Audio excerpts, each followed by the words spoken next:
প্রিয় বন্ধুরা, আপনারা কীভাবে মুরগি পালবেন? আমি এই শেডটা পালছি 1 মাসে Z to Z হিসাব দেবো আজকের। আমরা যদি আমার মতন মুরগি পালেন, অবশ্যই মুরগি ভালো হবে।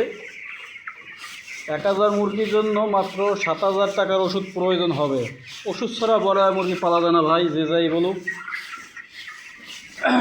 তাহলে মূল কথা আসি। আমার এই মুরগিগুলো আসার পর 700 মুরগি শেড, এটা 700 ঘরে ছাদ। এভাবে মুরগি বলতে ভালোভাবে সবাই তো পারে না। যাই হোক, বাচ্চা আসবার পর 2 ঘন্টার পানিতে লাইসিবেট দেবেন। মানে আমি দিয়েছি, সেটা তারা বলছি 2 ঘন্টার পানি লাইসিবেট দিয়েছি। 2 ঘন্টা পর সেপাউন উপেলাস দিয়েছি। তারপর রাইতে আসলো, রাত্রে দিলাম নেপ্রোকেয়ার সেপাউন। এভাবে 3 দিন দেবেন। 3 দিনের পর 4 দিন আসবে। 4 দিন দিতে পারেন, সমস্যা নাই। 4 দিনের দিন রাত্রে AD3 পানি দেবেন। 5 দিনে পড়ল। 5 দিনে আপনারা রাইতে, 4 দিনের দিন রাত্রে আপনারা AD3 পানি দেবেন। 5 দিন সারাদিন সাদা পানি চলবে। ভ্যাকসিন করবার 2 ঘন্টা আগে পর সরাই দেবেন পানি, শুধু পানির পর। তারপর রাত্রে ভ্যাকসিন করবেন। তারপর রাত্রে ভ্যাকসিন করার পর আবার একই নিয়ম, AD3 পানি দিয়ে পানি দেবেন। পরের দিন ভোরে সারাদিন সাদা পানি দেবেন। তারপর রাত্রে 6 দিনের দিন রাত্রে আবার একই নিয়ম, আবার AD3 পানি দেবেন। এভাবে চলে গেল 6 দিন বন্ধুরা। 6 দিন পর থেকে 7 দিন হইতে 3 দিন কি ওষুধ দেবেন? ভোরবেলা দেবেন থাইমিন। থাইমিন নামে বিভিন্ন নামে একটা ওষুধ পাওয়া যায়, ভিটামিন। থাইমিন দেবেন ভোরে। রাত্রে দেবেন ক্যালসিয়াম।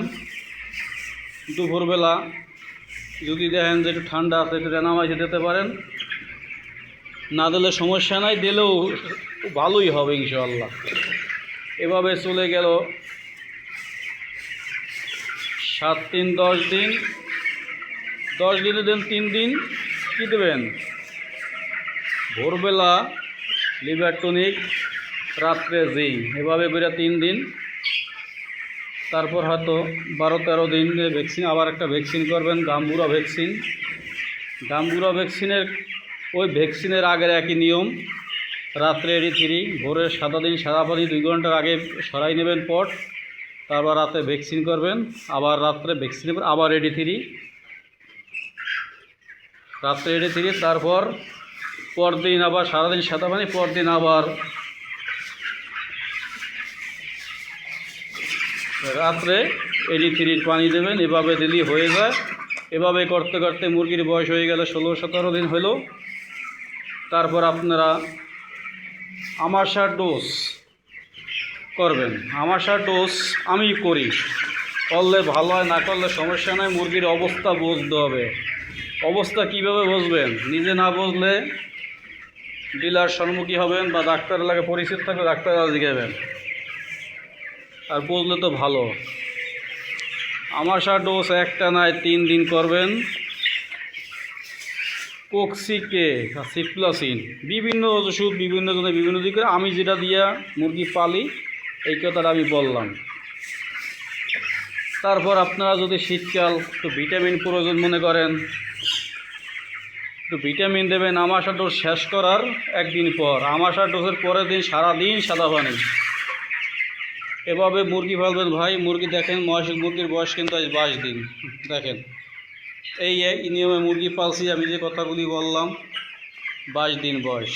এখন 22 দিন বয়স আমি দেখতে আছি কিছু কিছু মুরগির নাকের গোড়ায় গুড়ি লেগে আছে, অর্থাৎ সর্দি আছে। সর্দির সাথে জ্বরও আছে, ঠান্ডা নাই। আর ঠান্ডা হালকা পাতলা থাকলে সমস্যা নাই। আমি একটা জ্বরের ডোজ করতে আছি। আজ 22 দিন থেকে শুরু হবে, 3 দিন করব শুধু রাত্রে।